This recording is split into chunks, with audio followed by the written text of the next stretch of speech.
June 1 థియేటర్లు బంద్ అనేది బయటికి స్ప్రెడ్ చేశారు.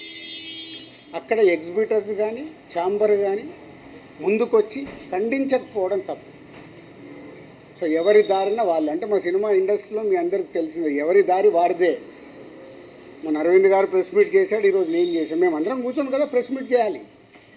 ఇండస్ట్రీకి సంబంధించిందంటే మేమందరం, మమ్మల్ని పెద్దలు అంటారు, మాకు రెస్పాన్సిబిలిటీ ఇస్తారు, కానీ మా దాంట్లోనే మేమందరం కూర్చొని మాట్లాడడానికి భయం. ఎవరు మాట్లాడితే ఏది ఎలా వెళ్తుందని. సో ఆ జూన్ 1 అనే టాపిక్ అలా వస్తే బయటికి మట్టుకు జూన్ 1 థియేటర్లు బంద్ అని స్ప్రెడ్ అయిపోయింది.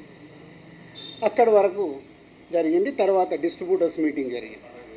డిస్ట్రిబ్యూటర్స్ మీటింగ్లో వాళ్ళు నిర్ణయాలు తీసుకున్నారు. లేదు ఇలా కుదరదు, మా ప్రాబ్లమ్స్ మాకున్నాయి కాబట్టి జూన్ 1 నుంచి థియేటర్లు కంటిన్యూ అవ్వాలి, మేము సినిమాలు రిలీజ్ చేస్తాం, మాకు ఎవరు థియేటర్లు ఇస్తే వాళ్ళకి ఇస్తామని.